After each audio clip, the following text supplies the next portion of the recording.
बिस्मिल्लाहिर्रहमानिर्रहीम। अस्सलाम वालेकुम क्लास में आपकी टीचर अबीर महर। हम अपनी क्लास का आगाज़ दुरूद पाक से करते हैं सल्लल्लाहु अलैहि वसल्लम। जी क्लास, आज हम जो है प्रैक्टिकल नंबर 4 के बारे में बात करेंगे। 3 प्रैक्टिकल हमारे अल्हम्दुलिल्लाह कंप्लीट हो चुके हैं। तजर्बा नंबर 4 यहाँ पे है पस से अक्स, किसी चीज़ का अक्स, साया। जी यहाँ से हमारा उन्वान है,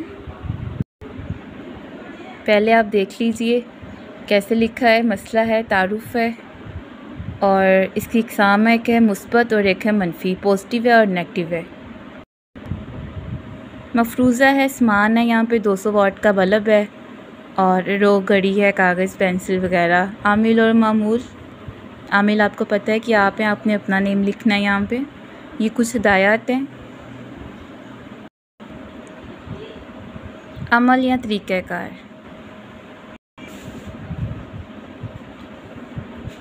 जी तरीक़ाकार में इसके जो डायाग्राम है वो ये है। पहले जलता बल्ब जिसमें रोशनी है और बल्ब बंद होने के बाद जब रोशनी तो गायब हो जाती है, लेकिन जो उसमें वायर होती हैं वो आपको बल्ब बंद होने के बाद भी सुर्ख नज़र आ रही होती हैं। कुछ देर तक, कह लें कि 5 सेकंड तक ये नज़र आएंगी। ये मुस्बत था जो अभी हमने देखा है, और यहाँ पे है मनफी। ये जो डायाग्राम है ये वाली, ये मुस्बत है, जलता हुआ बल्ब, बल्ब बंद करने के बाद ये मनफी है।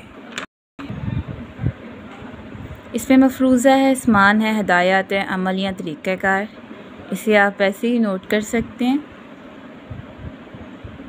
मामूल के तासुरात, अमल की मुशाहदाती रिपोर्ट, आमिल की, और फिर इसके बाद है नताइज। जी क्लास, ये था हमारा तजर्बा नंबर 4। इसके बारे में हम डिटेल से बात करते हैं। अब इसके काफ़ी सारी एग्जांपल है, जैसे कि आपकी साइकोलॉजी की जो नोट्स हैं उसमें भी है। अब यहाँ पे भी लिखा हुआ है, मसला है, फिर तारुफ़ है। तारुफ़ के बाद यहाँ पे बात बयान की गई है कि गर्म चाय को छूने के बाद भी गर्मी का तासुर बाकी रहता है। तेज़ रोशनी देखने के बाद भी आंखों में रोशनी का बाकी रहना। आवाज़ पैदा होने के बाद उसकी गूंज सुनाई देना, देर तक गूंज सुनाई देना, ये पस अक्स होता है। इसकी 2 इक़साम हैं जो इससे डिटेल में लिखी हैं। इसके बाद यही यहाँ पे मुस्बत पस अक्स की जो है डेफिनेशन वो देख लीजिए। मीज ख़त्म होने के बाद बनने वाला तासुर असल मीज के मुताबिक हो तो इसे मुस्बत पस अक्स कहते हैं। तेज़ रोशनी देखकर आंखें बंद करना, रोशनी का तासुर बाकी रहना क्या है? ये मुस्बत है। और यहाँ पे गायब हो जाना किसी चीज़ का, अपने मुखालिफ इसमें तब्दील हो जाए तो ये मनफी है। स्याह पस मंज़र पर सफ़ेद धब्बा देखने के बाद सफ़ेद पस मंज़र पर निगाह डालें तो चंद लम्हों के लिए स्याह धब्बा नज़र आएगा। एक मुस्बत है, पॉजिटिव है, और एक नेगेटिव है। इसमें किस चीज़ की बात की गई है? इसमें जो सामान जो हमें दरकार है वो है 200 वाट का बल्ब, रोक घड़ी जिसे स्टॉप वॉच भी कहते हैं, कागज़ है और पेंसिल है। तजर्बे का जब आगाज़ करेंगे तो बल्ब जलाया जाएगा और उसे आपका मामूल जो है वो उसे तकरीबन 5 सेकंड तक उसे देखेगा। टिकटिकी बांध कर बल्ब की तरफ देखना शुरू कर देगा और उसके बाद जब बल्ब को बंद कर दिया जाएगा, लेकिन उसकी जो तेज़ रोशनी है वो अभी उसकी आंखों में मौजूद होगी। ये देखें, बल्ब के अंदर चमकने वाली तारें नज़र आएंगी, जैसे कि मैंने आपके इस ग्राफ में ये तारें, बल्ब के बंद होने के बाद भी ये तारें जो हैं ये नज़र आती हैं।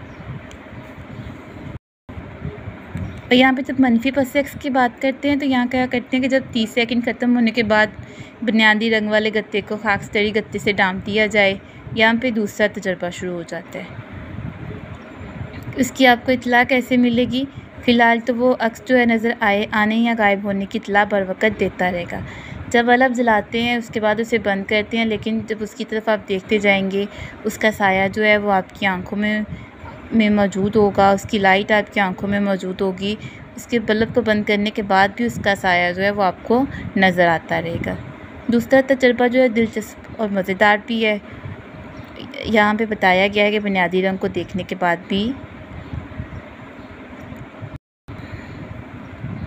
भी मैंने नज़रें नहीं हटानी। अब वो किसके बारे में बात कर रहा है? ये मामूल के तासुरात थे। उसने नज़र नहीं हटानी थी, उसकी तरफ देखते रहना था। जी क्लास, ये था हमारा आज का जो प्रैक्टिकल, जिसके बारे में हमने आज बात करनी थी, जो मैंने आपको डिटेल से बता दिया है किस बारे में बात की गई है। उम्मीद करती हूँ आपको समझ आ गई होगी। अगर कहीं नहीं भी समझ आ रही तो आप मुझसे कमेंट्स में पूछ सकते हैं। वीडियो को शेयर कीजिए, लाइक कीजिए। नेक्स्ट तक की वीडियो के लिए अल्लाह हाफिज़।